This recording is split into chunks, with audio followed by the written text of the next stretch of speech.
नमस्कार साथियों, self study classes की इस अनोखी कक्षा में आप सभी का स्वागत है। आज हम फिर आपको लेकर आए हैं हिंदी का बहुत ही महत्वपूर्ण वीडियो, जिसमें कि बहुत ही महत्वपूर्ण प्रश्नों का संकलन किया गया है और ऐसे प्रश्नों का संकलन किया गया है जो कि बार बार परीक्षा में पूछे जाते हैं और जानबूझकर हम जानते हुए भी उन प्रश्नों को गलत करके आते हैं दोस्तों। लेकिन आज ऐसा नहीं होगा। आज हम ऐसी ट्रिक बताएंगे आपको कि आप कभी नहीं भूल सकते ये प्रश्न। तो आपसे एक निवेदन करूंगा कि आप हमारे चैनल को सब्सक्राइब जरूर करें और बेल आइकन का जो बटन दिया होगा नीचे उस पर क्लिक जरूर करें दोस्तों। इससे क्या होगा कि हमारे द्वारा जो भी वीडियो अपलोड किए जाते हैं उनकी इन्फॉर्मेशन आप तक जरूर पहुंचेगी। तो आपने हमारे चैनल को सब्सक्राइब कर लिया ना? ठीक है, तो चलिए स्टार्ट करते हैं इस वीडियो को।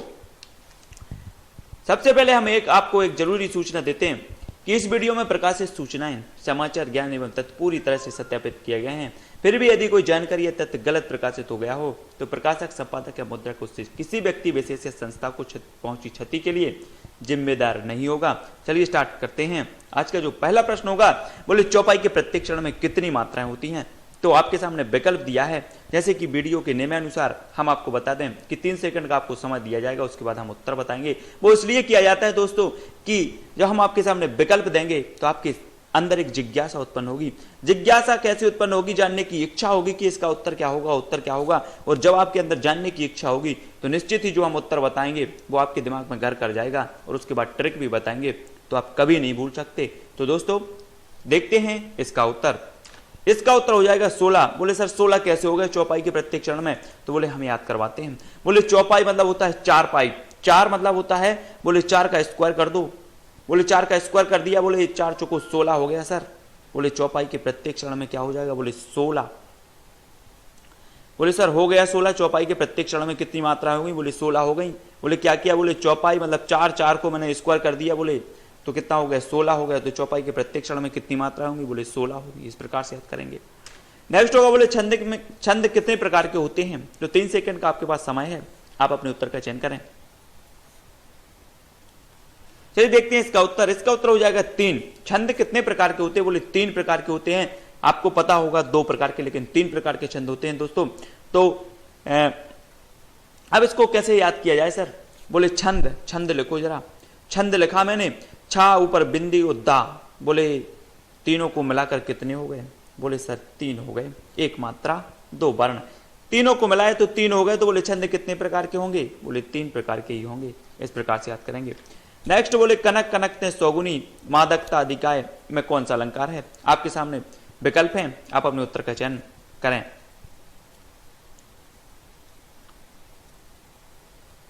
तो देखते हैं इसका उत्तर। उत्तर हो जाएगा यमक अलंकार। बोले सर यमक अलंकार की क्या परिभाषा है? बोले एक समान शब्द एक से अधिक बार आए और उनके अर्थ कैसे हों? अलग अलग हों, वहां क्या होता है? यमक अलंकार होता है। बोले सर कनक कनक तो यहां 2 बार आया है। तो बोले एक कनक का अर्थ होता है धतूरा और एक कनक का अर्थ होता है सोना। बोले कनक कनकते सौगुनी मादकता अधिकाय, या खाए बोराय नर, पा या खाए बोराय नर और बा पाए बोराय। इस प्रकार से इसको बोला जाता है। तो बोले एक कनक का अर्थ होता है धतूरा और दूसरे कनक का अर्थ होता है सोना। बोले अगर धतूरा आदमी खा ले तो बोरा जाता है, उसी प्रकार अगर व्यक्ति को सोना मिल जाए तब भी बोरा जाता है। तो बोले यहां कौन सा अलंकार होगा? बोले यमक अलंकार होगा। बोले क्यों हो रहा है सर? बोले समान शब्द आ रहे हैं 2 जगह और दोनों के अर्थ अलग अलग हैं, तो बोले यमक अलंकार हो जाएगा। इस प्रकार से देख लेंगे इसको। बोले किस कारण को हिंदी साहित्य का स्वर्ण युग कहा जाता है? तो विकल्प आपके सामने मौजूद है, आप अपने उत्तर का चयन कर लें। चलिए देखते हैं इसका उत्तर। इसका उत्तर हो जाएगा भक्ति काल। बोले सर मैं तो भगवान की भक्ति करता हूं और भक्ति करता हूं तो मुझे इस दुनिया में कुछ भी अच्छा नहीं लगता। बोले सब फीका दिखता है, इसलिए मेरे लिए तो भगवान की भक्ति ही सोना है और भक्ति ही सोना रहेगी। बोले भक्ति के समान दूसरा कुछ भी नहीं है। तो जब भक्ति ही सोना है तो भक्ति काल को क्या कहा जाएगा? बोले स्वर्ण युग कहा जाएगा। इस प्रकार से इसको देख लेंगे। नेक्स्ट होगा, बोले अष्टछाप के प्रमुख कवि हैं। तो अष्टछाप के जो प्रमुख कवि हैं उनके बारे में देख लेते हैं, इनको याद कर लेते हैं। बोले सूरदास, कुंभन दास, परमानंद दास, चतुर्भुज दास, नंददास, कृष्णदास और गोविंद और छीत स्वामी। बोले सर ये अष्टछाप के प्रमुख कवि माने जाते हैं और पूछे जाते हैं कि निम्न में से अष्टछाप के कवि कौन सा है? इस प्रकार से पूछा जाता है। तो बोले सर इसको याद करवा दो। बोले सूरदास जी, बोले क्या बोले? बोले सूरदास जी एक बार कुंभ के मेला में गए। कहाँ गए? कुंभ के मेले में गए। बोले उन्हें परम आनंद आया कुंभ के मेले में। बोले हाँ आया सर, परम आनंद आया उसको, सूरदास जी को परम आनंद आया। और बोले वहां पर उन्होंने क्या किया? चतुर्भुज मतलब विष्णु को बोलते हैं, विष्णु भगवान को। बोले चतुर्भुज के दर्शन किए। और बोले कि नंद के पुत्र बोले कृष्ण जी के भी उन्होंने दर्शन किए। और कृष्ण जी को क्या बोलते? कि गोविंद जी बोलते हैं। और सर बोले एक बात वहां की बहुत अच्छी लगी कि वहां पर जो भगवान थे, वहां पर लोग भगवान के पैर क्या कर रहे थे? छी रहे थे। स्वामी के पैर छी रहे थे और पैर पड़ रहे थे, इस प्रकार छी के पैर पड़ रहे थे। तो बोले छी स्वामी। तो बोले कि सूरदास कहाँ गए? बोले कुंभ के मेला में गए। तो सूरदास हो जाएंगे अष्टछाप के प्रथम। और बोले कुंभ के मेला में गए तो दूसरे होंगे कुंभन दास।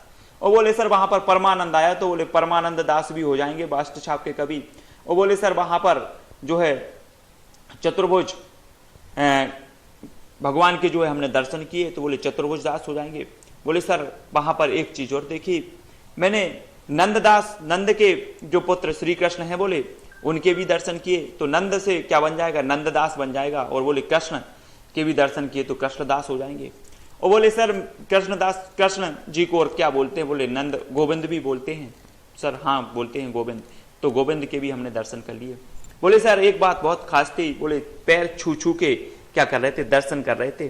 तो बोले छीत स्वामी के भी जो है हमने दर्शन किए। बोले तो इस प्रकार से हो जाएगा। बोले सूरदास जी कुंभ के मेला में गए, वहां पर उन्हें परम आनंद आया। और वहां पर चतुर्भुज जी के उन्होंने दर्शन किए। और बोले नंद के पुत्र श्री कृष्ण और गोविंद के भी दर्शन किए। और पैर छू कर भी उन्होंने दर्शन किए। इस प्रकार से याद कर लेंगे। तो सूरदास हो जाएंगे कुंभन दास, परमानंद दास, चतुर्भुज दास, नंददास, कृष्णदास और गोविंद और छित स्वामी हो जाएंगे। इस प्रकार से इसको याद कर लेंगे। दोस्तों हम आपको बता दें कि यहाँ पर जो भी ट्रिक बताई जा रही है उसका वास्तविकता से कोई लेना देना नहीं है। और मेरा किसी की भावनाओं को ठेस पहुंचाना बिल्कुल भी नहीं है। दोस्तों यहाँ तो सिर्फ हम ट्रिक से याद कर रहे हैं। और अगर आपको बात कहीं खराब लग जाए तो उसके लिए मैं क्षमा याचना चाहता हूं। देखते हैं नेक्स्ट क्वेश्चन। नेक्स्ट होगा बोले रूप मंजरी किसकी रचना है? तो विकल्प आपके सामने 4 मौजूद है, आप अपने उत्तर का चयन करें। चलिए देखते हैं इसका उत्तर। इसका उत्तर हो जाएगा नंददास। बोले रूप मंजरी किसकी रचना है? बोले नंददास। बोले जब किसी की शादी होती है और बहू जाती है घर पे, बोले नंद कैसी है?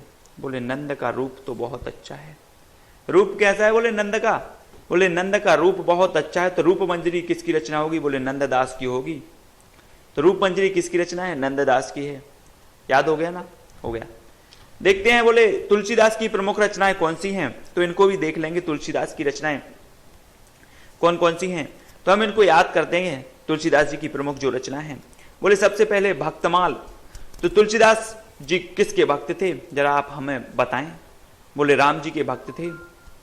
बोले एक दिन क्या हुआ कि तुलसीदास जी राम के क्या थे? भक्त थे। और बोले उनको एक दिन राम, लला और जानकी, बोले राम और लक्ष्मण और जानकी के क्या हो गए? बोले दर्शन हो गए। तो राम के दर्शन हुए तो राम लला नहचू, जानकी के दर्शन हुए तो बोले जानकी मंगल। तो इस प्रकार से बोले दर्शन हो गए उनको। किसको? तुलसीदास जी को। और तुलसीदास जी भक्त थे राम के, और राम और जानकी के क्या हो गए? इन्हें दर्शन हो गए। और बोले राम जी बोले, उन्होंने क्या की? बोले मुझसे प्रश्न किए। किसने किए? बोले राम ने प्रश्न किए। तो रामज्ञा प्रश्नावली। बोले क्या प्रश्न किए? बोले बेटा तूने बार बार रामायण पढ़ी है? बोले हाँ पढ़ी है। तो बार बार रामायण पढ़ी मतलब बारहवीं रामायण हो जाएगी इनकी। बोले हाँ मैंने पढ़ी है बार बार रामायण, इसलिए तो मैंने रामचरितमानस की रचना कर दी। बोले अच्छा? बोले हाँ रामचरितमानस हो जाएगी इनकी। बोले और रामचरितमानस की रचना की, उसमें मैंने दोहे भी सम्मिलित किए, बहुत सारे दोहे लिखे। तो बोले दोहावली भी इनकी हो जाएगी। और बोले मैंने विनय पूर्वक गीतावली भी लिखी है। बोले विनय पूर्वक मैंने गीतावली लिखी तो विनय पत्रिका हो जाएगी और इनकी गीतावली हो जाएगी। तो इसको ऐसे याद कर लेंगे। बोले भक्त तुलसीदास भक्त थे किसके? बोले राम के। तो बोले राम इनको एक दिन मिल गए, राम और जानकी इनको एक दिन मिले और उन्होंने राम ने प्रश्न पूछे। प्रश्नावली तो रामज्ञा प्रश्नावली इससे हो जाएगी। बोले राम भगवान बोले तुलसीदास जी तुमने बार बार रामायण पढ़ी है? बोले हाँ पढ़ी है, मैंने बार बार रामायण पढ़ी है, तो बरबे रामायण हो जाएगी। बोले हाँ, इसलिए तो मैंने रामचरितमानस की रचना कर दी, तो रामचरितमानस हो जाएगी। और बोले उसमें बहुत सारे दोहों का मैंने संकलन किया है, तो दोहावली हो जाएगी। वो बोले मैंने आपके गीत गाए हैं, वो भी विनय पूर्वक गाए हैं, तो विनय पत्रिका और गीतावली भी इनकी रचना हो जाएगी। तो दोस्तों इस प्रकार से याद कर लेंगे। बोले तुलसीदास भक्त हैं, है ना, तो इस प्रकार से याद हो जाएगी। नेक्स्ट देखें, नेक्स्ट हो जाएगा बोले छायावाद के प्रमुख कवि कौन से हैं। तो देखते हैं छायावाद के प्रमुख कवियों के बारे में। बोले छाया किसकी है तुम्हारे ऊपर। जब आप दोस्तों सुबह उठते हो तो सर्वप्रथम आपके ऊपर किसकी छाया पड़ती है। बोले सूर्य देवता की पड़ती है मेरे ऊपर। आप खुद सुबह उठते होंगे, जो भी वीडियो देख रहे हैं वो अपने ऊपर थोड़ा सा लें। बोले हम सुबह उठते हैं सर, और बोले सूर्य की छाया पड़ती है। तो बोले छायावाद के प्रमुख कवि सबसे पहले कवि कौन। बोले सूर्यकांत त्रिपाठी निराला हो जाएंगे। बोले सूर्य की छाया पड़ती है, सूर्यकांत त्रिपाठी निराला। और बोले उदय होता है सूर्य का, और बोले उदय होता है तो उदय शंकर भट्ट। बोले सूर्य का उदय होता है तो उदय शंकर भट्ट। और बोले सर मेरे ऊपर तो शंकर जी की विशेष कृपा है, विशेष छाया है मेरे ऊपर शंकर जी की, तो जयशंकर प्रसाद जी हो जाएंगे छायावाद के प्रमुख कवि। बोले सर और जब मैं उठता हूं सूर्य की छाया पड़ती है और शंकर जी का नाम लेता हूं, उसके बाद नहा धो के मैं महादेवी के ऊपर क्या करने जाता हूं। बोले जल ढालने जाता हूं, महादेवी की पूजन करता हूं। और बोले महादेवी के साथ साथ मैं राम की भी पूजा करता हूं। किसकी पूजा करता हूं। बोले राम की भी पूजा करता हूं। तो और बोले फिर मैं अपने अच्छे मित्रों के साथ क्या करता हूं, घूमने जाता हूं। ये आपकी कहानी हो गई। बोले सर सूर्य की छाया सबसे पहले जब मैं उठता हूं तो पड़ता है तो सूर्यकांत त्रिपाठी निराला। और बोले सर जब सूर्य का उदय होता है और उदय के साथ ही शंकर भगवान का भी आशीर्वाद मिलने लगता है, तो बोले उदय शंकर भट्ट और जयशंकर प्रसाद की भी विशेष छाया हमारे ऊपर है। और बोले महादेवी की मैं पूजा करता हूं तो महादेवी वर्मा, और बोले राम की भी पूजा करता हूं तो राम कुमार वर्मा छायावाद के हो जाएंगे। और बोले फिर उसके बाद मैं अपने अच्छे मित्रों के साथ बोले मैं घूमने जाता हूं। तो अच्छे मतलब होता है सुमित्रा। बोले सु मतलब अच्छे, मित्र मतलब होता है मित्रा। मित्रा मतलब मित्र हो जाएंगे, तो अच्छे मित्रों के साथ क्या करने जाता हूं, घूमने जाता हूं। इस प्रकार से छायावाद के प्रमुख जो कवि हैं उनको याद कर लेंगे, याद हो जाएगा। नेक्स्ट होगा बोले रानी केतकी की कहानी किसकी है, रचना है। तो आपके सामने विकल्प है, 3 सेकंड का भी आपके पास समय है, देख लें। देखते हैं इसका उत्तर। इसका उत्तर होगा इंशाअल्लाह खां। बोले रानी केतकी की कहानी। बोले रानी केतकी की कहानी इंसा ही नहीं, बोले अल्लाह ने भी बोले रानी केतकी की कहानी सुन ली। बोले इंसानों ने तो सुनी, बोले अल्लाह ने भी सुन ली। तो रानी केतकी की कहानी किसकी रचना हो गई। बोले इंशाअल्लाह खां की होगी। इंसानों ने भी सुनी और अल्लाह ने भी सुनी रानी केतकी की कहानी। तो रानी केतकी की कहानी किसकी होगी, इंशाअल्लाह खां की होगी। इस प्रकार से याद कर लेंगे। नेक्स्ट होगा बोले समाचार सुधावर्षण पत्रिका के संपादक कौन थे। 4 विकल्प आपके सामने हैं, आप उत्तर का चयन करें। चलिए देखते हैं इसका उत्तर। इसका उत्तर हो जाएगा श्याम सुंदर सेन। बोले समाचार सुधा वर्षण, सुधा मतलब होता है अमृत। और बोले अगर समाचार में सुधा बरसने लगे तो क्या हो जाएगा, बड़े सुंदर हो जाएंगे। बोले श्याम जैसे सुंदर हो जाएंगे समाचार भी। तो समाचारों में क्या बरसना होगा, बोले सुधा बरसना। सुधा मतलब अमृत, अमृत अगर बरसने लगी तो क्या हो जाएगी, बोले श्याम जैसे सुंदर हो जाएंगे। तो सुधा बरसेगी तो सुंदर जरूर होंगे। इस प्रकार से सुधा वर्षण के कौन होंगे संपादक, बोले श्याम सुंदर सेन। नेक्स्ट रीतिवाद के प्रवर्तक कौन हैं। तो आपके सामने विकल्प है, आप अपने उत्तर का चयन करें। तो देखते हैं इसका उत्तर। इसका उत्तर हो जाएगा केशवदास। हमने कल बताया था कि रीतिकाल की प्रमुख विशेषता श्रृंगारिकता होती है।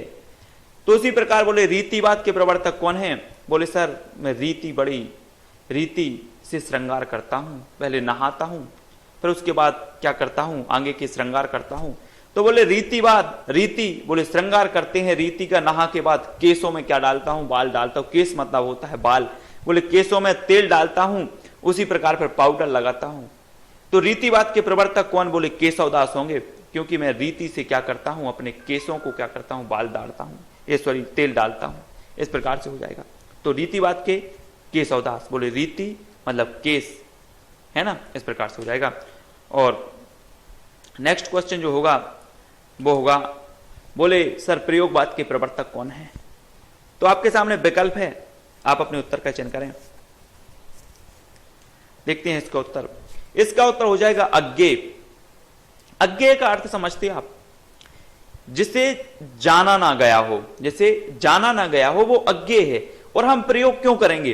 प्रयोग इसलिए करते हैं क्योंकि वो हम जान सकें। और प्रयोग बाद अगर हम प्रयोग करते हैं तो हम क्या करते हैं? बोले अज्ञेय को जान रहा है, जो हमें ज्ञात नहीं है, प्रयोग के द्वारा हम उसको ज्ञात करना चाहते हैं। तो प्रयोगवाद के प्रवर्तक कौन होंगे? बोले अज्ञेय होंगे, क्योंकि हम प्रयोग कर रहे हैं अज्ञेय को जानने के लिए। इस प्रकार से इसको याद कर लेंगे।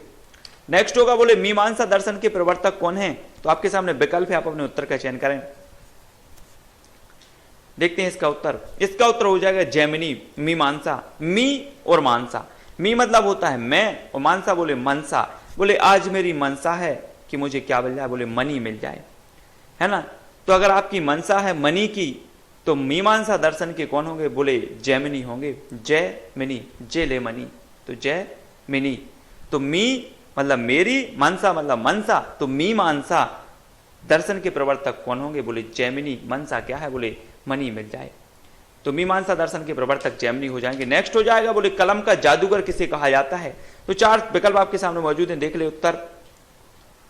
देखते हैं इसका उत्तर। इसका उत्तर हो जाए राम वृक्ष बैनीपुरी। बोले कलम, कलम का से शब्द है, बोले वो शीश पेंसिल आती है। बोले पेंसिल किससे बनती है? बोले वृक्ष से बनती है, वृक्ष के टुकड़ों से बनती है पेंसिल। तो बोले कलम का जादूगर किसे कहा जाएगा? बोले राम वृक्ष बैनीपुरी को वृक्ष से बनती है, क्योंकि कलम तो राम वृक्ष बैनीपुरी को कहा जाएगा। इस प्रकार से देख लेंगे। नेक्स्ट होगा बोले अज्ञेय शब्द के लिए एक वाक्यांश क्या है? तो आपके सामने विकल्प हैं, हमने उत्तर भी बता दिया है, पहले आप उत्तर का चयन कर लें।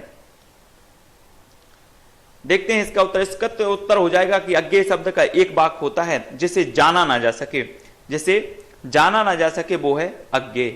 इस प्रकार से नेक्स्ट होगा बोले ब्रज भाषा की एक प्रमुख रचना का नाम बताइए। तो आप देख लें 4 विकल्पों में से 3 सेकंड में। देखते हैं इसका उत्तर। इसका उत्तर होगा सूर सागर। बोले ब्रज भाषा, ब्रज भाषा की बात आ जाएगी तो बोले ब्रज के वासी कौन थे? बोले श्री कृष्ण थे। और बोले श्री कृष्ण की भक्ति किसने की? बोले सूरदास जी ने की है। तो ब्रज भाषा की प्रमुख रचना कौन सी होगी? बोले सूर सागर होगी, क्योंकि सूरदास ने ब्रजवासी श्री कृष्ण की क्या की है? भक्ति की है। इस प्रकार से देख लेंगे। नेक्स्ट होगा बोले ऊषा कविता में किसका शब्द चित्र है? तो ऊषा की बात आती है, ऊषा मतलब होता है संध्या, तो किसका शब्द चित्र है? देखते हैं इसका उत्तर। इसका उत्तर हो जाएगा प्रकृति। बोले संध्या जब होती है, ऊषा होती है, तो ये क्या है? बोले प्रकृति चित्रण है, ये तो प्रकृति के लक्षण है। तो ऊषा कविता में किसका शब्द चित्र होगा? बोले प्रकृति का ही होगा। नेक्स्ट है बोले इनमें से कौन आंचलिक कथाकार हैं? तो 4 विकल्प आपके सामने मौजूद हैं, आप अपने उत्तर का चयन करें। देखते हैं इसका उत्तर। इसका उत्तर हो जाएगा फणीश्वर नाथ रेणु। फण किसका होता है? बोले सांप का फण होता है। और आंचलिक मतलब होता है क्षेत्र। आंचलिक मतलब क्या होता है? क्षेत्र।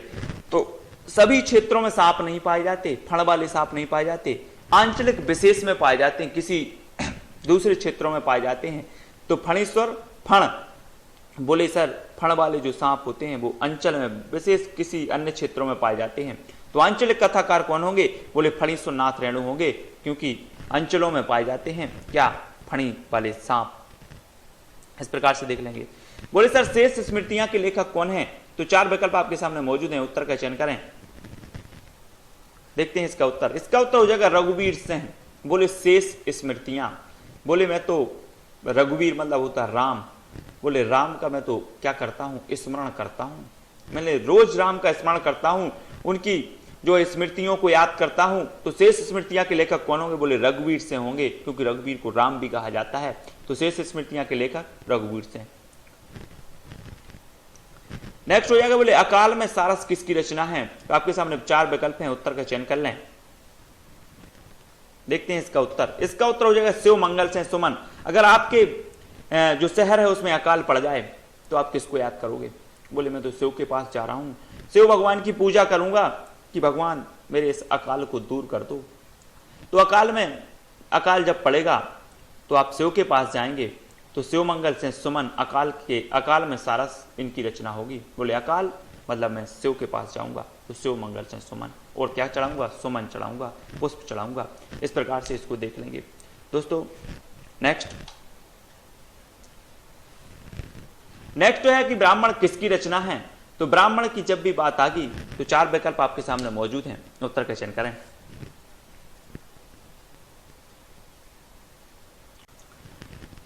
चलिए देखते हैं इसका उत्तर। तो इसका जो उत्तर है वो क्या हो जाएगा,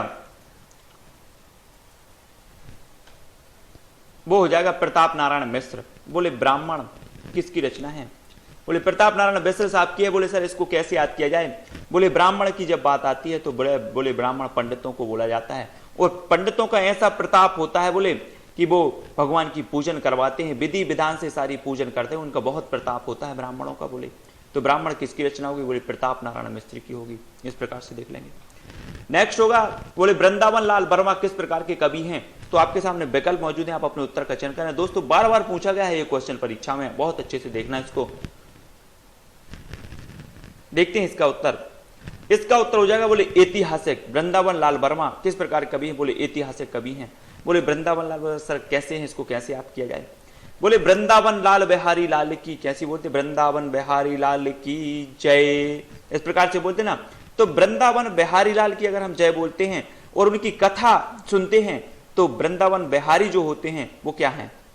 इतिहास से संबंधित है। इतिहास में जो घटनाएं हुई हैं वो इतिहास से संबंधित हैं। और वृंदावन लाल वर्मा की हम जब बात करते हैं तो वो इतिहास से संबंधित हैं। तो वृंदावन लाल वर्मा किस प्रकार के कवि होंगे? बोले ऐतिहासिक होंगे, क्योंकि वृंदावन लाल वर्मा, वृंदावन बिहारी लाल कौन है? बोले इतिहास में हुए हैं, बोले श्री कृष्ण जी उनको बोलते हैं।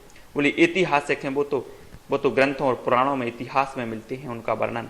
तो बोले वृंदावन लाल वर्मा किस प्रकार के कवि होंगे? बोले ऐतिहासिक होंगे। इस प्रकार से याद कर लेंगे। नेक्स्ट होगा, बोले नागरी प्रचारणी सभा की स्थापना वर्ष है। आपके सामने 4 विकल्प हैं, आप अपने उत्तर का चयन करें।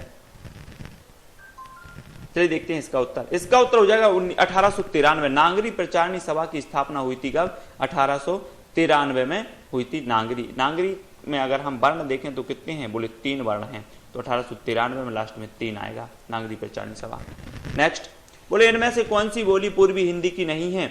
तो 4 विकल्प आपके सामने हैं, आप देख लें इसका उत्तर। देखते हैं इसका उत्तर। इसका उत्तर हो जाएगा बिहारी। बिहारी जो भाषा है वह पूर्वी हिंदी की भाषा नहीं होती। बोले सर इसको कैसे याद रखा जाए? और बाकी जो अवधी, बघेली और छत्तीसगढ़ी ये पूर्वी हिंदी की भाषा होती हैं। और बोले सर इसको कैसे याद करें? तो बोले एक हम कोड दे रहे हैं इसको। बोले बिहारी पूर्वी हिंदी की जितनी भी भाषाएं हैं उसका कोड है अब छत्तीसगढ़ी। बोले अब छत्तीसगढ़ी, आ से हो जाएगा अवधी, बा से हो जाएगा बघेली और छत्तीसगढ़ी से छत्तीसगढ़ी। ये 3 भाषाएं पूर्वी हिंदी की भाषाएं होती हैं दोस्तों। अब आप कभी नहीं भूल सकते। बोले अब छत्तीसगढ़ी पूर्वी हिंदी की भाषा है। बोले पूर्वी अब छत्तीसगढ़ी, है ना? इस प्रकार से याद कर लेंगे। नेक्स्ट होगा, बोले महोदय में कौन सी संधि है? तो 3-4 विकल्प आपके सामने मौजूद है। 3 सेकंड का समय आपके पास है, देख ले इसका उत्तर। इसका उत्तर हो जाएगा बोले गुण संधि है। बोले सर महोदय में गुण संधि है। बोले सर इसको कैसे देखा जाए? महोदय को, गुण संधि को कैसे पहचाना जाए? तो हम आपको एक ट्रिक बता दे रहे हैं। गुण संधि जब भी पूछी जाएगी तो गुण संधि में यहां जो महोदय दिख रहा है, ऐसे ही बोले गणेश में कौन सी संधि है, महेंद्र में कौन सी संधि है? तो गणेश में 1 मात्रा आ रही और महोदय में भी 1 मात्रा आ रही। बोले 2 है, ऐसे कहां हो रही? 1 मात्रा आ रही ना। आई और औ की अगर मात्रा होती तो वो 2 कहलाती, ओ की और ए की मात्रा जो है वो 1 मात्रा कहलाती है। तो बोले जहां भी 1 मात्रा होगी, जिस शब्द में 1 मात्रा होगी वहां पर गुण स्वर संधि होगी। जैसे गणेश, महेंद्र, इनमें सब में क्या है? बोले गुण स्वर संधि है सर। इस प्रकार से देख लेंगे। बोले 1 मात्रा जहां होगी शब्द में वहां गुण स्वर संधि होगी। ट्रिक है दोस्तों, देख लेना आप आजमा के। नेक्स्ट होगा, बोले अंधा योग किसकी रचना है? तो 4 विकल्प आपके सामने मौजूद है, उत्तर का चयन करें। देखते हैं इसका उत्तर। इसका उत्तर हो जाएगा धर्मवीर भारती। बोले अंधा योग, बोले अंधकार में डूबे हैं। जब भी आप धर्म के पास आओगे तो आपके पास प्रकाश ही प्रकाश हो जाएगा। अगर आप अंधे में डूबे हुए हैं, अंधकार में डूबे हैं, तो धर्म के पास आइए। धर्म के पास जैसे ही आओगे तो बोले उजेला ही उजेला हो जाओ, उज्जवल हो जाओगे। तो धर्मवीर भारती, अंधा योग किसकी रचना होगी? बोले धर्मवीर भारती की होगी। इस प्रकार से याद। बोले अंधा योग, बोले धर्म के पास आओ। बोले अंधा, बोले हाँ धर्म के पास आइए। इस प्रकार से हो जाएंगे। नेक्स्ट बोले अनुमतिवाद। यहां पर क्या हो जाएगा? अनुमतिवाद है जी क्या लिखा है? अनुमतिवाद लिखा है। बोले अनुमतिवाद के प्रवर्तक हैं।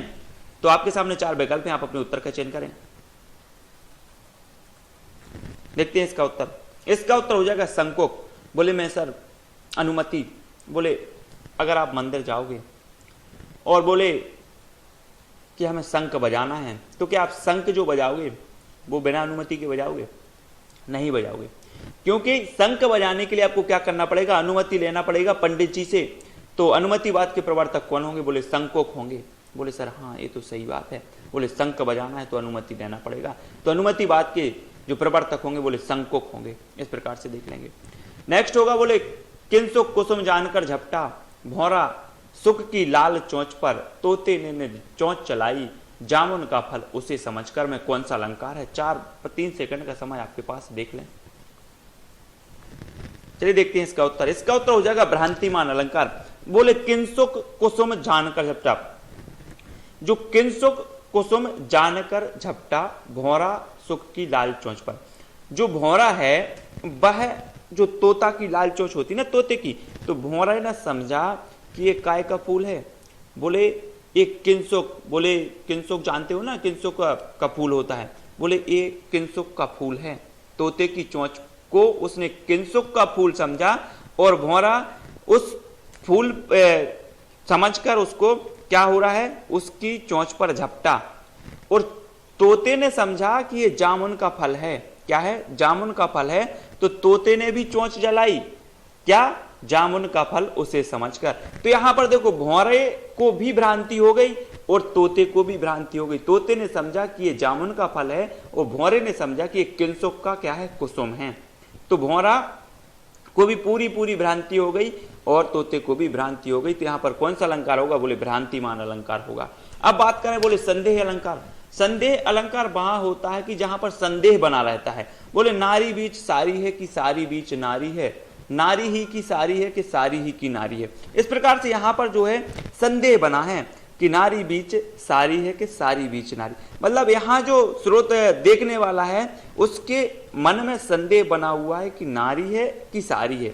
इस प्रकार से कि नारी की ही साड़ी है, इस प्रकार से उसके मन में संदेह बना होता है। जहां संदेह बना है वहां पर संदेह अलंकार होता है, और जहां पर पूरा भ्रम हो गया है कि नहीं वो तो वो ही चीज है, तो वहां भ्रांतिमान अलंकार होगा। बोले अन्योक्ति। अन्योक्ति, अन्योक्ति को भी हम याद करवा दे रहे। बोले कि आपका घर है और आपका एक पड़ोसी का घर है, और एक कौवा आकर बैठ जाता है वहीं आपके सामने, एक पेड़ लगा है घर के सामने, उस पर बैठ जाता है, और उस कौवे के समान काला ही आपके पड़ोसी है। बोले काला भी पड़ोसी है और कौवा भी काला है। तो आप उस कौवे को देखकर उस कौवे को कोस रहे हो, लेकिन आप बोल वास्तविकता क्या है? उस पड़ोसी को कोस रहे हो।